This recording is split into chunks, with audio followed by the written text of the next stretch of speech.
Ce deuxième épisode de nos voyages autour du monde va se dérouler en 1761 avant Jésus-Christ. On va voir à quel point le monde a changé depuis l'époque de l'Empire d'Akkad. Cette fois, je vais vous mettre dans la peau d'un ambassadeur égyptien en poste à Kerma. Il s'agit de la capitale d'un royaume qui s'étend le long du Nil entre la deuxième et la cinquième cataracte, et qui correspond à ce que les Égyptiens appellent le pays de Couche.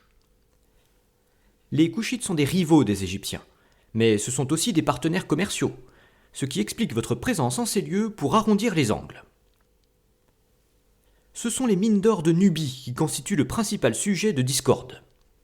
L'Égypte du Moyen Empire a mis la main dessus il y a plus d'un siècle, mais la mort d'Amenhotep IV sans héritier a tout remis en cause. On a même eu recours à une femme pour gérer cet imbroglio dynastique. En l'absence de véritables pharaons au gouvernail, l'Égypte n'impressionne plus personne. Le pays de Couche en a profité pour récupérer en douce le contrôle sur la Nubie, et vous n'avez rien pu faire. Finalement, vous êtes rappelé à Memphis après cet échec cuisant.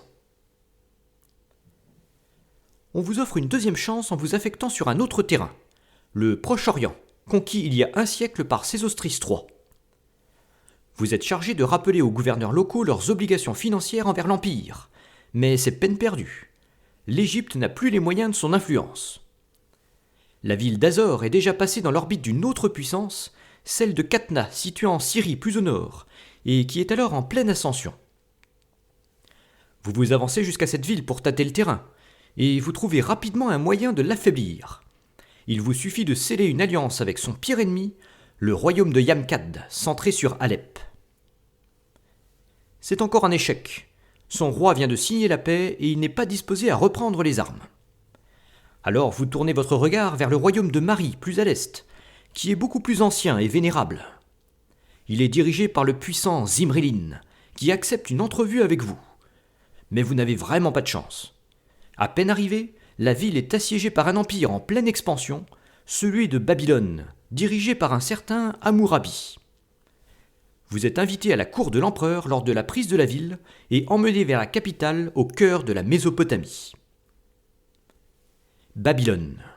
Vous découvrez une ville récente qui n'est pas encore très impressionnante. Elle a été fondée par un nouveau peuple sémitique venu du nord, les Amorites. Après avoir tout ravagé, ils ont récupéré les commandes dans presque toutes les villes, tout en adoptant la langue et la civilisation des Akkadiens. Quant à la langue sumérienne, elle s'est complètement éteinte suite à ce raz-de-marée et n'est plus utilisée que par quelques prêtres érudits. L'expansion de Babylone étant récente, Hammurabi veille à faire régner la justice et à respecter toutes les croyances locales pour prévenir les révoltes. Sa principale crainte concerne l'Élam, qui est devenu une puissance redoutable au sud-est. Poussé par la curiosité, vous parvenez à vous joindre à une délégation qui vous emmène jusqu'à sa capitale, Anshan. Vous êtes alors au bout du croissant fertile. Il y a un siècle encore, la civilisation de l'Indus prolongeait ce réseau beaucoup plus loin, mais elle s'est évanouie mystérieusement. Vous en avez un élément d'explication lorsque vous vous aventurez imprudemment près des frontières orientales de l'Élam. Vous subissez un raid de la part de mystérieux barbares à cheval, les Indo-Européens. Partis des steppes d'Europe orientale, ceux-ci viennent de réaliser l'une des plus fabuleuses expansions de l'histoire humaine, qui les a menés en plusieurs vagues jusqu'aux portes de l'Inde et de l'Iran.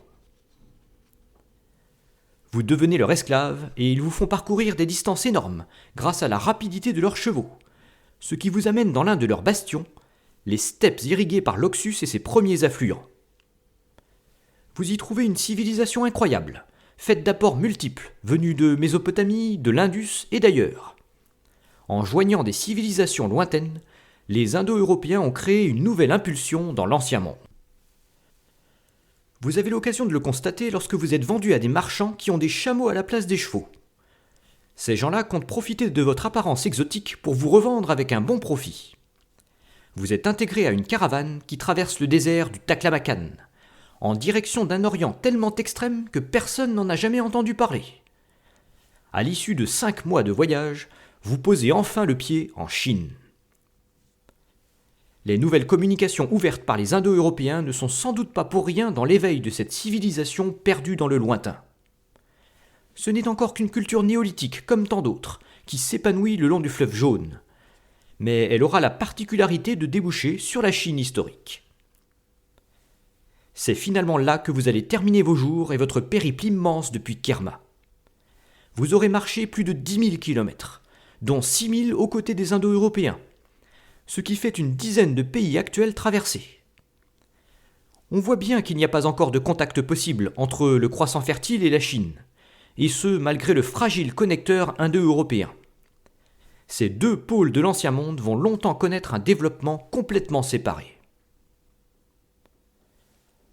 Dans le prochain épisode, on repartira de la Chine en 1450 avant Jésus-Christ pour faire le voyage dans l'autre sens. Ça sera l'occasion de découvrir de nouveaux apogées. Celui de la Chine des Shang, du Mitanni, de la civilisation minoenne et du nouvel empire égyptien.